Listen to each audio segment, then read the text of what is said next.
உட்கார்ந்து கத்திக்கிட்டு இந்த அரசியல் கட்சி பின்னாடி எல்லாம் போறது அது சரியா வராது முஸ்லிம்களே. எனக்கு வராது. என்னை பொறுத்த மட்டும் உங்களில் ஒரு ஒன்றுபட்ட ஒரு அமைப்பு வேண்டும். அந்த அமைப்பை வைத்துக் கொண்டு நீங்கள் முன்னேற வேண்டும். இன்னைக்கு நீங்கள் 60 தொகுதிகளில் இஸ்லாமிய மக்களே, நீங்கள் ஒரு 60 தொகுதிகளில் முஸ்லிம்கள் நீங்கள் வெற்றி வாய்ப்பு இருக்கலாம். இந்த கடலாடி தொகுதியில் மட்டும் கிட்டத்தட்ட 69,000 வாக்காளர்கள் முஸ்லிம்கள். இந்த கடலாடி ஒன்றியத்தில் கீழக்கரை, ஒப்பிலான், மாரியூர், கோரைக்குளம், இதம்பாடல், ஏர்வாடி, இந்த சிக்கல், இது போன்ற ஊர்களில் உங்களுக்கு 62,000 முஸ்லிம் வாக்காளர்கள். இளையாங்குடி தொகுதியில் 70,000த்திற்கும் மேற்பட்ட முஸ்லிம் வாக்காளர்கள். இளையாங்குடி திருப்பூர் புதூர் இன்னொன்னு அந்த போன திருப்பாலக்குடியா, திருப்பாலக்குடி நீங்க நின்னீங்களா? அவர் தான் கேண்டிடேட் ஆனீங்க என்ன. அதுக்கு அடுத்து ராமநாதபுரம், தேவிப்பட்டினம், அண்டக்குளம், சித்தார்கோட்டை, பணக்குளம், வாழூர், சின்னக்கடத்தெரு, இப்படி அந்த ஒரு 10 ஊர் எடுத்தீங்கன்னா முஸ்லிம்கள் கிட்டத்தட்ட 70,000 வாக்காளர்கள். அறந்தாங்கி எடுத்துக்கங்க, அறந்தாங்கி எடுத்துக்க ஓடுது, முக்காவன்னார் கேஸ்ட் வச்சுக்கோ. அறந்தாங்கி எடுத்துக்கிட்டீங்கன்னா எப்ப பார்த்தாலும் திருநாவுக்கரசு ஜெயிக்கிறார். என்ன தேவமாறு ஓட்டா? திருநாவுக்கரசுக்கு 14,000 ஓட்டு தான். வேற யார் ஓட்டு? கோபாலப்பட்டினம், மிமிசல், கோட்டப்பட்டினம், பொய்யாத நல்லூர், கிருஷ்ணாஜிப்பட்டினம், அம்மாப்பட்டினம், அறந்தாங்கி, இப்படி அந்த ஊர்ல பாத்தீங்கன்னா கிட்டத்தட்ட 80,000 இஸ்லாமிய வாக்காளர்கள். கோவை மேற்கு, திருச்சி மத்திய தொகுதி, திருச்சி 1, சேலம் 1, உடுமல்பேட்டை, திருப்பூர்ல 49,000 முஸ்லிம் வாக்காளர்கள். காயல்பட்டினம், கடையநல்லூர், மேலப்பாளையம், சேப்பாக்கம், ஆயிரம் விளக்கு, திருவல்லிக்கேணி, துறைமுகம், 60 தொகுதிகளில் இஸ்லாமியர்களாகிய நீங்கள் 60,000 80,000 வாக்காளர்கள் இருக்கிறீர்கள். எல்லா ஜமாத்தும் ஒன்றாக கூடி, நன்றாக கவனித்து பாருங்கள் இஸ்லாமிய மக்களே, எல்லா ஜமாத்தும் ஒன்றாக கூடி முஸ்லிம் ஒருவனை நிப்பாட்டி இவனுக்குத்தான் எங்கள் வாக்கு என்று கண்ணை மூடிக்கொண்டு போட்டால் 60 எம்எல்ஏக்கள் இஸ்லாமியர்கள் நீங்கள் வரலாம். நான் முதல்ல ஆரம்பத்தில் எம்ஜிஆரோட எலெக்ஷன் போகும்போது அந்த மெட்ரோ சிட்டிஸ் மட்டும் போனோம். அப்புறம் கலைஞருக்கு எலெக்ஷன் பிரச்சாரம் வரும்போது திருச்சி, மதுரை, இந்த மாதிரி மெட்ரோ சிட்டிஸ் கூட்டு போனாங்க. அப்புறம் மறுபடியும் ரீ எலெக்ஷன் வந்துச்சு.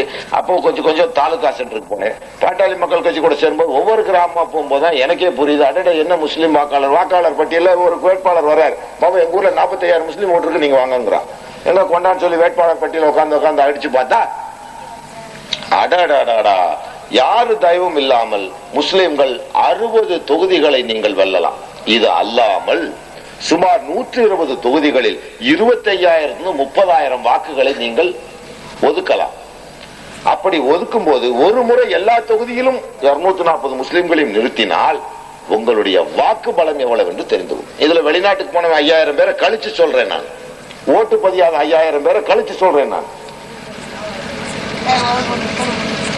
அப்ப 60 தொகுதிகளை இஸ்லாமிய மக்களை நீங்கள் வென்றும் பொழுது சுமார் 5 எம்பி சீட்டுகளை நீங்கள் வெல்லலாம், 2 ராஜ்யசபா சீட்டுகளை நீங்கள் வெல்லலாம். 60 சீட்டு நீங்கள் பெறும் பொழுது அது யாருக்கும் போகாது. அந்த 60 சீட்டு நீங்க உறுதியா நின்று உங்க மக்களுக்கு நீங்களே வாக்களிச்சா 60 சீட்டு வெற்றுட்டீங்கன்னா கிட்டத்தட்ட 238 பேரா 200 பார்லிமெண்ட் அசம்பிளி எவ்வளவுங்க 234 பேர்ல 60 சீட்டை போகும்போது 150க்கும் குறைவான சீட்டுகளை 2 கட்சி பிரிக்கும் போது ஆளுக்கு 70 சீட்டு தான் பெறுவான். அப்போ நீ எவனை முடிவு செய்யறியோ அவன் தான் ஆட்சி அதிகாரத்தில் இருக்க முடியும். நான் சொல்றது புரியுதா உங்களுக்கு? 60 சீட்டை நீங்க பெற்றுட்டா மீதி உள்ள 150 சீட்டை 180 சீட்டை பிரிச்சாங்கன்னா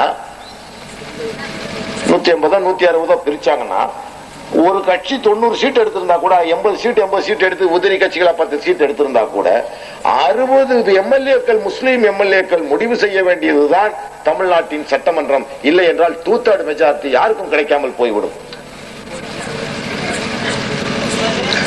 அப்ப இந்த மக்களுக்கு தெரியாம போச்சு, இந்த முஸ்லீம் மக்களுக்கு இவ்வளவு பேர் நம்ம இந்த தொகுதியில இருக்கிறோமானே தெரியாது. உங்களுக்கு நல்லா தெரியும், கடலாடிங்கிறது முஸ்லீம் தொகுதி இல்லையா?